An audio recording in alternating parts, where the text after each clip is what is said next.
என் பொண்ணு ரெடி ஆயிட்டா, அது வந்துருவாமா. சரி சரி, வரட்டும் வரட்டும், பொறுமையா தான் வரட்டும். ஏய் வசந்தி, அங்க பாத்தியா மாப்பிள்ளை நல்லா இருக்கிறாருலடி, அவளுக்கு செட் ஆகும்டி ஜெனிஃபருக்கு. ஏய், நானும் அதாண்டி நினைச்சேன். 2 பேருக்கும் ஜோடி பொருத்தம் நல்லா இருக்கும்லடி. ஜோடி பொறுத்தெல்லாம் நல்லா தான் இருக்கும். கிச்சன்ல வச்ச பஜ்ஜி கம்மி ஆயிட்டுக்குதே, வந்து கேட்க போறாங்கடி. நீ என்னடி சொல்ல போற அதுக்கு? ஏய், மாப்பிள்ளை வீட்டுக்கார் வந்த உடனே ரொம்ப டயர்டா இருக்கு, அங்க இருந்து வந்ததே அப்படின்னு சொல்லி சொன்னாங்க. நாங்க தான் வந்து ஜூஸும் பஜ்ஜியும் முன்னாடியே எடுத்து கொடுத்தோம் அப்படின்னு சொல்லி நான் விடு. சொல்லிட்டு உங்க அம்மா கிட்ட நீ நிஜமா நீ திட்டு தான் வாங்க போற இல்ல அடிதான் வாங்க போறடி? உங்க அம்மா கண்டுபிடிச்சிருவாங்கடி. ஆமா சரிதான், அந்த 2 ரூபாய் பஜ்ஜிக்கு எங்க அம்மா கிட்ட நான் திட்டு வாங்க போறேன், அடி வாங்க போறேன். நீ பார்த்த. பஜ்ஜி 1-2 ரூபாய் கிடையாது, 5 ரூபான்னு விற்கிறாங்க. அந்த ரேட்டு கூட உனக்கு தெரியலையா? கடையில போய் வாங்கி தின்றியே, அதான் நீ காசு கொடுத்து வாங்கியிருந்தா உனக்கு தெரியும். உங்க அம்மா வாங்கி கொடுக்குறாங்க, நாங்க வாங்கி கொடுக்குறோம், அதனால தான் உனக்கு ரேட் கூட தெரியலடி.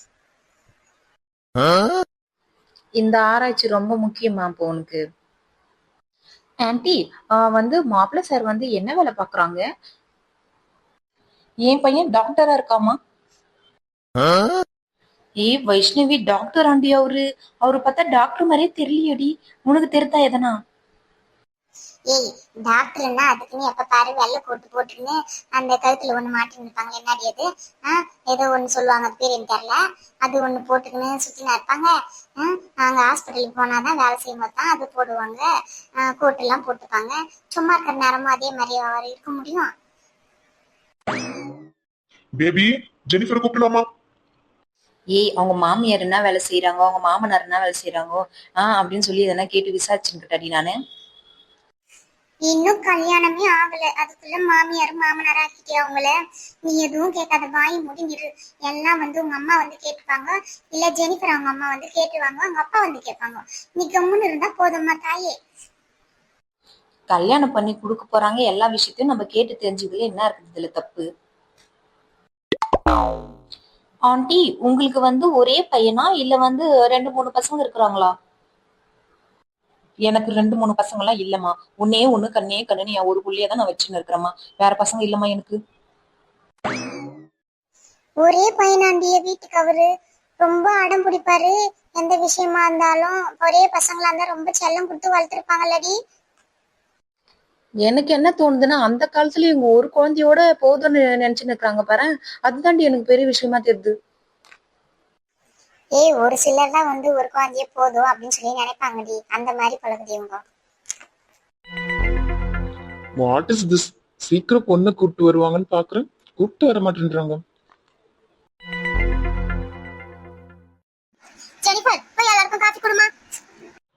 பொண்ணு எப்படி இருக்கா? நம்ம ஜாஷுவாக்கு ஏத்த மாதிரியே இருக்கால? ஆமாங்க, நல்லா இருக்குல்ல பொண்ணு? எக்கா, மாப்பிள்ள வந்து டாக்டரா, டாக்டர் பையன் அவரு. வசந்தி சொல்லின்னு இருந்தப்ப என்கிட்ட. ஆஹா, டாக்டராமா அவரு? பரவாயில்ல பரவாயில்லம்மா, நல்லா பாக்குறாரு பையன். பரவாயில்ல இல்லக்கா, நல்ல சம்பந்தமா கொடுத்துக்கிறாரு கடவுள். ஆமா மாமி, நான் கரெக்டா சொன்னேன்.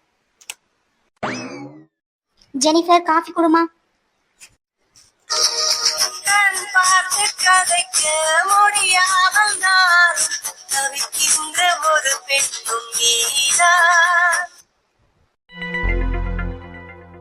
மாப்பிள்ள, காஃபி எடுத்துக்கங்க. ரொம்ப நேரம் ஜெனிஃபர் நின்று இருக்கிறா, காஃபி எடுத்துக்காத இருக்கிறீங்க. என்னங்க, காஃபி தான் எல்லாருக்கும் கொடுத்துட்டாலே. ஜெனிஃபர் உள்ள அனுப்பிடுறேன், நம்ம மிச்சத்தை பேசிக்கலாங்க. சரிம்மா பேபி. ஜெனிஃபர், மாப்பிள்ளைய நல்லா பாத்துக்கலாமா? நீ போயிடு உள்ள, மிச்சம் நாங்க பேசிக்கிறோமா. சரிங்கம்மா. என்னடா ஜோ, பொண்ணு பிடிச்சிருக்கா உனக்கு? பிடிச்சிருக்கா இல்லையான்னு சொல்லு. உன் விருப்பம் தான் எங்களுக்கு, உன் விருப்பம் தான்ப்பா எங்க விருப்பம். மம்மி, அவங்கள எனக்கு ரொம்ப பிடிச்சிருக்கு. நினைச்சேன் என் செலெக்ஷன் தான் வந்து என் பையனுக்கும் பிடிக்கும்னு. அதே மாதிரி சொல்லிட்டு பண்ணி. சரி சரி. அப்புறம் என்ன, அவங்க கிட்ட நம்ம பேசிடலாம், சரியா? டாக்டர் சார், நீங்க வந்து டாக்டரா இருக்கீங்கன்னு கேள்விப்பட்டேன். எனக்கு 2 நாளா ரொம்ப தலை வலிக்கிற மாதிரி இருக்குது. அப்புறம் கொஞ்சம் வந்து அடிக்கடி இருமல் வருது, சளியும் இருக்கிற மாதிரி இருக்கு. அதுக்கு எதனா மருந்து எதனா எழுதி கொடுங்க. நீங்க ஹாஸ்பிட்டல் உங்களுக்கு தனியா வச்சுருக்கிறீங்களா இல்ல நீங்க வேலை செய்யறீங்களா? நீங்க தனியாவே ஹாஸ்பிட்டல் கட்டி வச்சுக்கிறீங்களா? அவன் எங்கேயும் வேலை எல்லாம் செய்யலமா, எங்க ஹாஸ்பிட்டல்லே தான் அவன் வந்து டாக்டரா இருக்கான். நாங்களே வச்சிட்டு இருக்கோம். ஓ அப்படியா? அப்ப இன்னும் நல்லா வசதியா போச்சு. உங்க ஹாஸ்பிட்டல் அட்ரஸ் மட்டும் கொடுத்துட்டு போங்க, விசிட்டிங் கார்டு எதனா. அங்க வந்து நான் மருந்து மாத்திரை எல்லாம் வாங்கிக்கிறேன். ஆன்ட்டி நீங்க ஹாஸ்பிட்டலுக்கு வந்துருங்க, நான் செக் பண்ணிட்டு உங்களுக்கு மெடிசன் பிரிஸ்கிரைப் பண்றேன். சரிங்க தம்பி, நாளைக்கு காலையிலே வந்துடுறேன். ஒரு 10 மணிக்கு வரேன். கா கண்மணி அக்கா எங்கக்கா போச்சு? அது கூட கால் வலிக்குதுன்னு சொல்லி நின்றுச்சுக்கா. வந்தாங்கன்னா கேட்டுக்கலாம்ல. எதனா மருந்து மாத்திரை எதனா எழுதி கொடுப்பாங்க, இல்ல ஆயின்மெண்ட் மாதிரி காலில் தடவுறது அந்த மாதிரி கொடுப்பாங்க. கரெக்டான நேரத்துல இது எங்கதான் போகுதுன்னே தெரியல. நம்ம அப்பா கூட உங்ககிட்ட எப்பாரு வந்து எனக்கு தலைலாம் வலிக்குது, கொஞ்ச நேரம் கம்முன்னு இரு, எனக்கு தலைலாம் வலிக்குது, கொஞ்ச நேரம் கம்முன்னு இரு அப்படின்னு தானே சும்மா சொல்றாரு உங்ககிட்ட. அதையும் கூட்டின்னு வந்து காட்டிக்காம இவர்கிட்ட ஒரு மெடிசன் எதனா எழுதி தராரா என்னன்னு பாப்பல்ல நீ. தெரிஞ்சவங்கன்னா கொஞ்சம் நல்லா சொல்லுவாங்க, அதனால சொல்றேன். இப்பயே போன் பண்ணி வர சொல்லட்டமா? ஆமா ஆமா, இப்போ அவங்க வந்து எது தெரியுமா இங்க வந்து உட்காந்துருக்காங்க. எல்லாருக்கும் வந்து கை வலியா, கால் வலியா, மண்டை வலியா அப்படின்னு கேட்டு கேட்டு மருந்து எழுதி கொடுக்கறதுக்கு தான் அம்மா அப்பா புள்ள 3 பேர் வந்து உட்காந்துக்கிறாங்க பாரு. அவங்களே பொண்ணு பாக்குற விஷயத்துக்காக வந்திருக்கிறாங்க. அது அவங்க வீட்டுல ஒரு நிகழ்ச்சி மாதிரி தான் அது. இந்த நேரத்துல போய் இந்த மாதிரி எல்லாம் பேசுறீங்களே, நியாயம் மாதிரி உங்களுக்கு? ஏன் மீனா, நான் நேத்துல இருந்து உன்னை பாத்துருந்தாங்கிறேன். எனக்கு வந்து இரும்பலாகுது, சளி பிடிச்சிருக்குது அப்படின்னு சொல்லி சொல்றீங்க. அந்த மாதிரி எல்லாம் ஒன்னும் தெரியல. உன்னை பார்த்தா நல்லா தானே இருக்கிற. எதுக்கு சும்மாவே கேட்டு வாங்கி மாத்திரை சும்மாவே போட்டுப்பியா? சும்மாவே ஒண்ணுமே இல்லாத விஷயத்துக்கே மாத்திரை ஏற்றி போட்டுனதுன்னு வச்சுக்கோ. அப்ப உண்மையாலுமே உனக்கு சளி பிடிச்சிருக்குது எதனா ரொம்ப அதிகமா இருந்துச்சுன்னா அப்ப மாத்திரை போட்டா ஒண்ணும் வேலை செய்யாது. புரியுதா? கா சும்மாலாம் ஒண்ணும் கேட்கலக்கா. எனக்கு உள் ஜுரம் மாதிரி அடிக்குது. வெளியே பார்த்தா ஒன்னும் தெரியாது, உள்ளதான் எனக்கு ஜுரம் மாதிரி இருக்குது தெரியுமா. நானே சரி பேபி அக்கா கூப்பிட்டாங்களே, நம்ம வரலன்னா வந்து அவங்க என்ன நினைச்சுப்பாங்கன்ட்டு தான் நான் ரெடி ஆயிட்டு நான் கிளம்பி வந்தேன் நானு. அக்கா விடுக்கா, எங்க அம்மா அந்த மாதிரிதான் பேசின்னு இருப்பாங்க.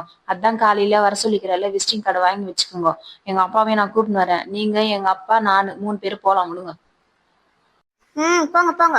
உங்க அப்பா வந்து கவர்னர் தலை வலிக்குது அப்படின்னு சொல்றது வந்து நான் எதனா பேசினே இருப்பேன். இது இல்ல அது இல்ல, வீட்டுல இதை வாங்கணும் அத்தை வாங்கணும்னு சொல்லின்னு இருப்பேன். அதுக்குதான் அவரு சொல்லுவாரு கவர்னர் தலை வலிக்குதுன்னு. கூட்டின்னு போய் காட்டு, அவரு உங்க அப்பா எதுக்கு அந்த மாதிரி சொன்னாருன்னு சொல்லுவாரு. 2 பேரும் ஆசைப்பட்டு வாங்கும். ஏமா அப்புறம் அப்பாக்கு தலை வலிக்குதுன்னு சொல்லி சொல்றாரு, அப்புறம் வேணும்னே நீ பேசி பேசி அவருக்கு இன்னும் 2 தலைவலி வர வைப்பியாமா நீ? கொஞ்ச நேரம் கம்முன்னு இருந்தானா எங்க அப்பா நல்லா நிம்மதியா தூங்குவாரு, எதனா நிம்மதியா டிவி பாப்பாரு. எப்ப பாரு அவர்கிட்ட பேசினே அவருக்கு தலைவலி வர வைக்கிற பத்தியா நீ?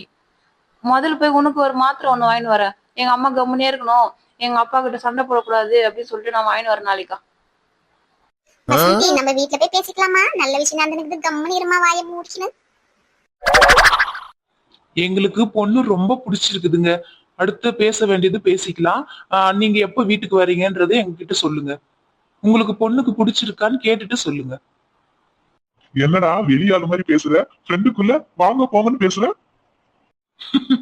ஆமாண்டா, இப்ப சம்மதி ஆக போறல நீ. அப்ப நான் உனக்கு மரியாதை கொடுத்து பேசிதானடா ஆகணும். நல்லா இருக்குடா நீ கொடுக்குற மரியாதை. அப்ப இப்பயே பேசுது என்னமோ என்கிட்ட நீ. எங்களுக்கு முழு சம்மந்தம். பொண்ணு எங்களுக்கு ரொம்ப ரொம்ப பிடிச்சிருக்குது. எங்களுக்கு குடும்பத்துக்கு செட் ஆகுற மாதிரி இருக்கு. அவன் முகத்தை பார்த்தாலே அவ்வளவு ஒரு கலையா இருக்கு. என்னடி அதை பார்த்தா உம்முனுக்குற மாதிரி இருக்குது, கலையா இருக்குது, பீல ஊடுறாங்க பாரு. பெரியவனா அப்படிதான் பேசுவாங்க, கம்முனு இருக்கு. அவங்க பக்கத்திலேயே நின்னு கத்தி கத்தி சொல்லாத, காதுல விழப்போது, என்ன நினைக்க போறாங்க. கம்முனு வசந்தி. தம்பி பேச்சு வாக்கல நான் விசிட்டிங் கார்டு கேட்டத மறந்துட போறப்பா. கொடுத்துட்டு போ, காலையில வந்துடுறோம் நாங்க. என்ன சொன்னாலும் இவ அடங்க மாட்டா போல. அவ சொல்றதே தான் சொல்லிங்கிறா பாரு திருப்பி திருப்பி. எப்படின்னா போங்கடியம்மா. கா நம்ம பார்த்து வச்சுக்கினாதாங்க அடிக்கடி நம்ம போறதுக்கு வரத்துக்கு. தெரிஞ்சவங்களா தான் நம்ம போய் சீக்கிரமா போய் முன்ன பாத்துக்கணும் வந்துடலாம். இன்னும் உனக்கு ஒன்னும் தெரியாம இருக்குது, கம்முன்னு கடை. வீட்டுக்கு வந்து பேசிக்கலாம், நீ கம்முன்னு இருந்தா வீட்டுல வந்து உனக்கு எல்லாத்தையும் புரிய வைக்கிறேன் நானு. எனக்கு புரியாதா? சரி சரி வந்து சொல்லு, நான் புரிய வைக்கிறேன், நானும் பாக்குறேன். இந்த கண்மணி அக்கா என்ன இவ்வளவு ரெடி பண்ணி விட்டுச்சு ஜெனிஃபரா, அதோட அந்த பெட்ல பார்த்து தூங்கி இருக்குதான்னு தெரியல. போய் பாக்குறேன் நானு.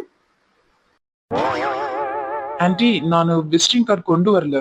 மொபைல் நம்பர் கொடுக்குறேன், நீங்க கிளம்புறதுக்கு முன்னாடி எனக்கு கால் பண்ணுங்க, நான் அட்ரஸ் சொல்றேன். சரிப்பா, சரி சரி. நானும் என் பையனுக்கு எங்கெங்கயோ பொண்ணு பார்த்தேன். பக்கத்திலேயே இருக்கிறத விட்டுட்டு நம்ம ஊர் ஊரா தேடி வந்துக்கிறேன் பாருங்க இவ்வளவு நாள் நானு. எங்க வீட்டுக்காரு நல்ல சம்பந்தமா கூட்டிட்டு வந்திருக்கிறாரு. ரொம்ப சந்தோஷங்க. பழத்தட்டு வாங்கிக்கோங்கம்மா. அந்த பூ ஜெனிஃபருக்கு தலையில வச்சு விட்டுருங்க. சரி, நீங்க முதல்ல காஃபி குடிங்க, பஜ்ஜி சாப்பிடுங்க. பேபி இன்னும் 2 தட்டு எக்ஸ்ட்ரா எடுத்துட்டு வா, பஜ்ஜி போ. சரிங்க, நான் போய் எடுத்துட்டு வந்துடுறேன், நீங்க பேசிட்டு இருங்க. டேடி பஜ்ஜி எனக்கு வேண்டாம், நீங்களே சாப்பிடுங்க. ஆயில் ஐட்டம் எல்லாம் நான் சாப்பிட மாட்டேன், தெரியல உங்களுக்கு. இந்தாங்க, இது ஃபுல்லா சாப்பிட்டு தான் போகணும் நீங்க. ஏய் சாப்பிடுடா, எதனா தப்பா நினைச்சு போறாங்க. சாப்பிடு, கொஞ்சோண்டு சாப்பிடு, ஒன்னும் ஆகாது, சாப்பிடு.